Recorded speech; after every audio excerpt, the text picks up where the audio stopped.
कि तुमको भी अमृत मिलेगा, तुम्हारा भी लाभ होगा। तो तब दैत्य लोग तैयार हुए, सुंदर समुद्र मंथन प्रारंभ हुआ। जैसे समुद्र मंथन प्रारंभ हुआ, अब मंथन प्रारंभ तो हो, लेकिन किससे हो? तो वासुकी नाग को रस्सी बनाई गई, मदराचल पर्वत को मखानी बनाई गई। लेकिन जैसे ही मदराचल पर्वत को ला करके समुद्र में स्थापित किया गया, पर्वत बहुत विशाल नीचे जल में जाने लगा। सबने हाय हाय करके चिल्लाया। भगवान ने तुरंत कृपा की और कच्छप रूप धारण करके मदिराचल पर्वत को धारण कर लिया। बोले कच्छप भगवान की जय हो। आगे मंथन प्रारंभ हुआ। जैसे मंथन शुरू हुआ, सबसे पहले कालकूट नामक विष निकला। जैसे विष निकला, विष के तेज से हाहाकार मच गया। अब सबने कहा महाराज इस विष को कौन पिएगा? अगर नहीं पिएगा तो अगर पृथ्वी पर गिर जाएगा तो पूरी पृथ्वी जल करके नष्ट हो जाएगी। भगवान ने कहा कि विष को पीने का सामर्थ्य किसी में है? तो भोलेनाथ में है, चलो बाबा के लिए। सब भागे भागे भगवान शंकर के पास पहुंचे। भगवान शंकर के पास गए, हाथ जोड़ करके भगवान से स्तुति करने लगे।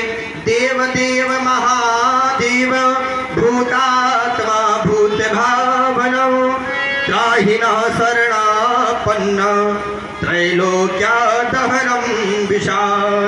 पाहि मां प्रभु पाहि मां। हे महादेव देवाधिदेव महादेव पाहि मां। आपकी शरण में है, आपकी शरण में है, कृपा कीजिए, रक्षा कीजिए। माता पार्वती ने मना कर दिया, बाबा मत पीना, देवता स्वार्थी हैं। भगवान शंकर ने कहा देवता तो स्वार्थी हैं, लेकिन मैं तो परमार्थी हूं।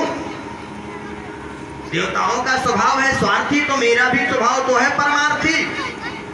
आज देवता मेरे पास आए, मैं जरूर पीऊंगा। भगवान ने तुरंत अंजलि बनाई, तुरंत विष को लिया। जैसे पान किया, विष कंठ में पहुंचा। भगवान शंकर को याद आया कि मेरे हृदय में तो मेरे राम है, जो कमल के समान कोमल है। अगर ये भयंकर विष हृदय में जाएगा तो मेरे राम जी को कष्ट होगा। तुरंत भगवान ने मुख बंद कर लिया और कंठ पर ही विष को रोक दिया, जिससे भगवान का कंठ नीला हो गया। भगवान का एक नाम पड़ा, बोले नीलकंठ भगवान की। भगवान शंकर ने समाज की रक्षा के लिए विष का पान किया। पान करते समय 2-4 बूंद विष की गिर गई। उसी से नाग, बिच्छू, दतैया इत्यादि जितने भी विषैले जीव हैं, सबकी उत्पत्ति हो गई। आगे समुद्र मंथन प्रारंभ हुआ।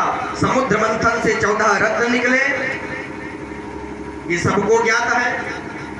अंत में जब रत्न निकल रहे थे तो माता लक्ष्मी प्रकट होती हैं, जो सबको देख करके वरमाला के लिए घूमती हैं। उनको कोई योग्य नहीं समझ में आता, तो भगवान नारायण को ही अपने योग्यवान करके भगवान नारायण को वरण करती हैं। तो भगवान उस दिन से लक्ष्मी नारायण बन जाते हैं। लक्ष्मी नारायण भगवान की।